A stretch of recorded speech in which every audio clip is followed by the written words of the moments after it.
السلام علیکم ناظرین، آپ دیکھ رہے ہیں نیوز 24 آفیشیل۔ میں ہوں ظاہر رشید۔ ناظرین، سب سے پہلے عمران ریاض خان کی یہ ویڈیو دیکھتے ہیں، اس کے بعد بات کرتے ہیں۔ تو ناظرین، یہ جو معاملہ ہے یہاں پہ ایک ہاتھ ملانے کا معاملہ ذرا کنٹروورشل ہو گیا۔ مریم نواز صاحبہ نے ہینڈ ہگ کیا ہے شہباز گل صاحب کے سے۔ میں نے پہلی دفعہ یہ لفظ سنا، ہینڈ ہگ۔ پھر میں نے اس کو کر کے دیکھا، اس کو گوگل کر کے دیکھا، تو واقعی میں جس تعظیم کے ساتھ مریم نواز صاحبہ نے ان کا ہاتھ پکڑا، یعنی اس کو آپ جیسچر کہہ سکتے ہیں، ایک تعظیم کا، ایک عاجزی کا ایک جیسچر ہے، وفاداری کے جذبات کا اظہار ہے جو مریم نواز صاحبہ نے عرب حکمران کے ساتھ کیا، لیکن پاکستان کے کلچر کے مطابق نہیں ہے۔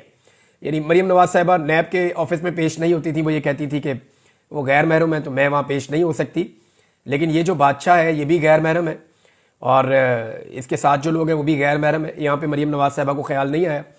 تو جب آپ اقتدار میں نہیں ہوتے اور آپ کے اوپر سختیاں ہوتی ہیں تو پھر آپ کا کرائٹیریا کچھ اور ہوتا ہے۔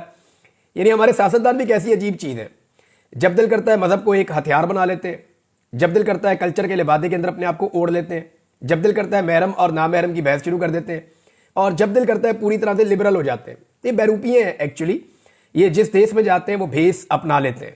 بہرحال یہ انہوں نے وفاداری کے جذبات کا جو اظہار کیا پوری گرمجوشی کے ساتھ، اس کا میں امید کرتا ہوں کہ ان کو کوئی نہ کوئی فائدہ ہوگا، پاکستان کو فائدہ ہو یا نہ ہو، ان کو فائدہ ہوگا۔ اب یہ چند سال کے بعد آئے ہیں، غالباً یہ ہر سال اب نہیں آتے کیونکہ اور بہت ساری انٹرٹینمنٹ ہے، تو امید کرتا ہوں۔ اور جب یہ آتے ہیں نا تو میں آپ کو ایک بڑی مزے کی بات بتاتا ہوں، مجھے وہاں لوکل سے بتایا کہ پھر یہاں پہ جتنے ملٹری اسٹیبلشمنٹ کے لوگ ہوتے ہیں وہ بھی، پھر یہاں پہ جتنے بیوروکریٹس ہوتے ہیں وہ بھی، اور یہاں کے جتنے لوکل سیاستدان ہیں وہ بھی، یہ تمام کوشش میں لگ جاتے ہیں کہ کسی طرح ہماری ایک ملاقات ہو جائے بادشاہ سلامت سے، ہمیں وہاں پیش ہونے کا، کوئی تصویر کھنچوانے کا موقع مل جائے۔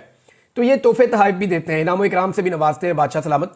جب یہ آتے ہیں تو ان کے بہت بڑے بڑے خیمے لگتے ہیں ڈیزرٹ کے اندر، اتنا خوبصورت ماحول ہوتا ہے، زبردست قسم کی انگیٹھیاں آتی ہیں باہر سے۔ ان کی گاڑیاں جو ہیں وہ اسپیشل ڈیزائنڈ ہیں، یعنی V8 گاڑی آپ کو ایسے اوپر سے کھلی ہوئی نہیں ملے گی، لیکن ان کی گاڑیاں آپ کو ملے گی جن کے اندر یہ فالکنز کو لے کر جاتے ہیں اور شکار کھیلتے ہیں، بڑا لگژری شکار کھیلتے ہیں یہ۔ اور ان کے لیے باقاعدہ GPS کا ایک سسٹم استعمال کیا جاتا ہے جس سے پتہ چلتا ہے کون سا جانور کس جگہ پہ موجود ہے اور کون سی جگہ خالی ہے، تو ان کو ڈائریکٹ وہاں پہ لے کر جاتے ہیں۔ وہاں یہ لوگ اپنے اپنے فالکنز جو ہیں یا جو باز ہیں ان کو یہ اڑاتے ہیں اور وہ پھر شکار ان کے لیے کھیلتے ہیں تلور کا اور باقی جانوروں کا۔ تو بڑا زبردست ان کا ایک انٹرٹینمنٹ ہے۔ ان کی ورک شاپیں تک ساتھ آتی ہے، ان کی سیکیورٹی سارا سال رہتی ہے، لیکن جب یہ آتے ہیں تو مزید سیکیورٹی ساتھ آتی ہے۔ ان کے خادم، ملازم، ٹیکنیکل عملہ، ہر قسم کی فیسلٹی یہ جنگل میں منگل کر دیتے ہیں، اور پھر ان کے قریب پھٹکنے کی بھی کسی کو اجازت نہیں ہوتی۔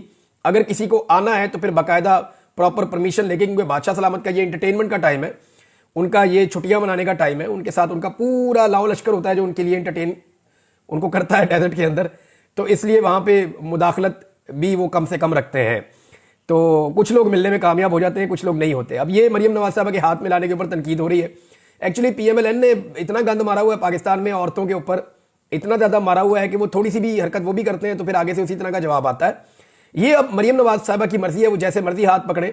یہ دیکھیں، ان کو ایک انڈیپینڈنس ہے، ایک آزادی ہے ان کو کہ وہ جس کا چاہیں جیسے مرضی ہاتھ پکڑیں، لیکن جو آپ کی کلچر ہے اس کے ساتھ جو چیزیں مطابقت نہیں رکھتی وہ آڈ لگتی ہیں۔ اور PMLN کا اپنا میڈیا جو ہے وہ اس پہ ڈیفینسو ہے، وہ پریشان ہے کہ جناب اس کا اب کیا جواز ہم دیں۔